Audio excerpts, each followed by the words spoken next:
When I first moved into my new house, I was looking forward to a quiet, uneventful life.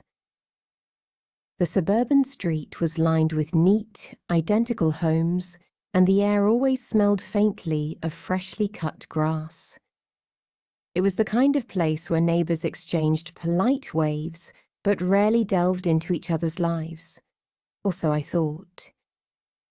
My immediate neighbour, Mrs. Evelyn Clark, was an elderly woman who seemed as ordinary as the houses around her. She was always dressed in simple but elegant clothing, her silver hair pinned neatly into a bun. Whenever I saw her, she offered a kind smile but never lingered long enough for a conversation. Something about her intrigued me, though. Her eyes held a quiet depth, as if they'd seen far more than they let on. One afternoon, as I was pruning the rose bushes in my front garden, Mrs. Clark appeared at the fence that separated our properties. She held a tray with 2 cups of tea and a plate of shortbread biscuits. "Hello, dear," she said, in a voice as soft as the autumn breeze. "I thought you might enjoy a cup of tea after all that hard work." Surprised but grateful, I accepted her offer and followed her into her garden.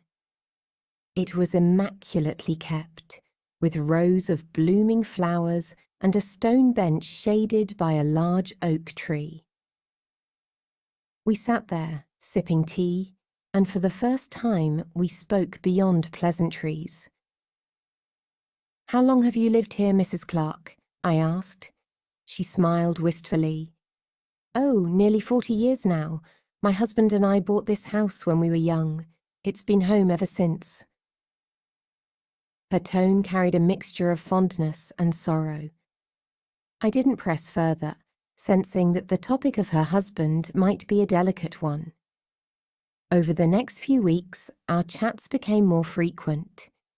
Mrs. Clark began inviting me over regularly for tea, and each time she shared snippets of her life. She told me about her childhood during the war, the early days of her marriage, and her career as a nurse. Her stories were fascinating, painted with vivid details that made them come alive. But there was always a sense of restraint in her words, as though she was holding back something important. Occasionally, she would pause mid-sentence, her gaze drifting to the old oak tree in her garden. It was as if the tree held secrets she wasn't ready to share. One evening, after another session of tea and stories, she suddenly asked, "Do you believe in second chances?" Her question caught me off guard. "I think everyone deserves a second chance," I replied.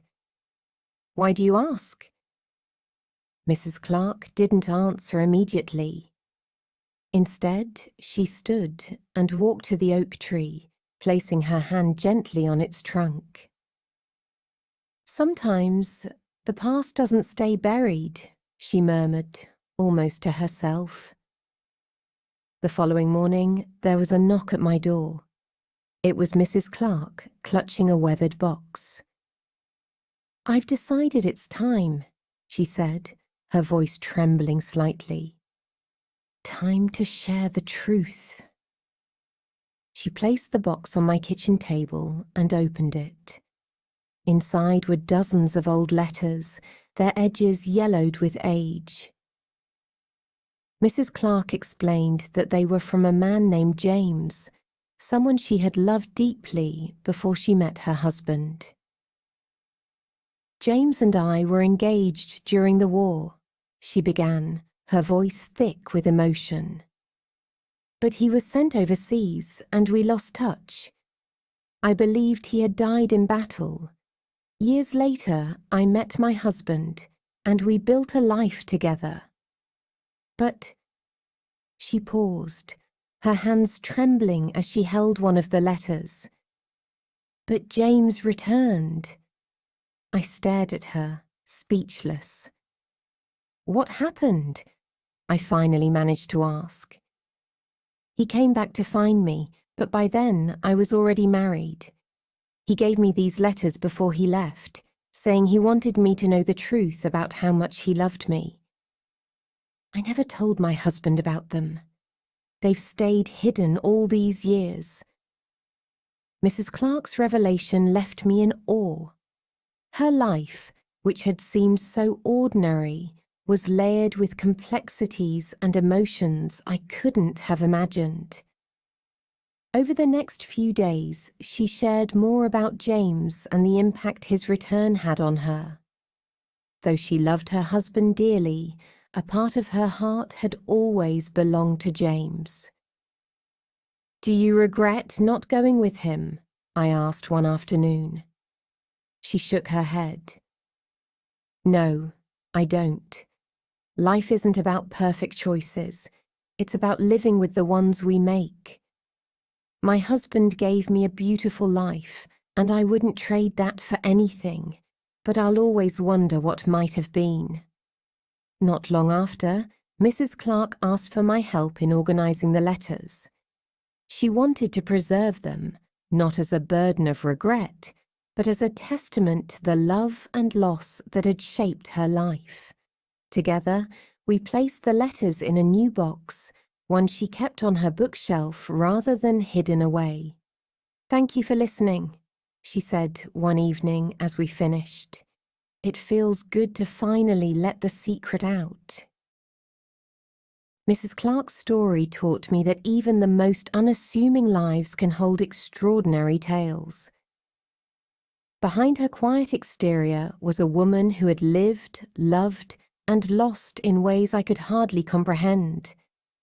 And in sharing her secret, she reminded me that life is not about erasing the past, but embracing it, with all its imperfections and beauty.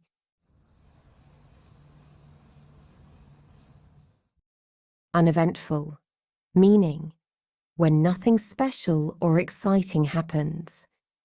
Example, my weekend was uneventful. I just stayed home and watched TV. Neat, meaning clean, tidy, and organised. Example, her handwriting was so neat that it looked like it was printed. Linger, meaning to stay in a place longer than necessary. Example, after the meeting, she lingered to ask a few more questions. Intrigue, meaning to make someone very interested or curious. Example, the old book's mysterious cover intrigued me. Pleasantries, meaning polite and casual remarks made during a conversation. Example, we exchanged pleasantries before discussing the main topic. Fondness, meaning a feeling of liking or affection for someone or something. Example, he spoke with fondness about his childhood memories. Sorrow, meaning deep sadness caused by loss or disappointment. Example, she felt great sorrow when her dog passed away. Trembling, meaning shaking slightly, often because of fear or strong emotion. Example, her hands were trembling as she read the letter. Revelation, meaning a surprising fact or discovery that is made known. Example, the revelation about her past shocked everyone. Dozens, meaning a group of 12 or a large number. Example, there were dozens of balloons at the birthday party. Ordinary, meaning normal or not special. Example, it was an ordinary day until the unexpected storm arrived. Testament, meaning something that shows proof or evidence of a fact. Example, the success of the project is a testament to their hard work. Unassuming, meaning modest and not trying to draw attention. Example, despite her success, she remained unassuming and humble. Extraordinary, meaning very unusual or remarkable. Example, the magician performed an extraordinary trick that amazed the crowd. Erasing, meaning removing or wiping out something completely. Example, he tried erasing his mistake, but the ink had already dried. Embracing, meaning accepting something wholeheartedly. Example, she is embracing her new role as a teacher with enthusiasm.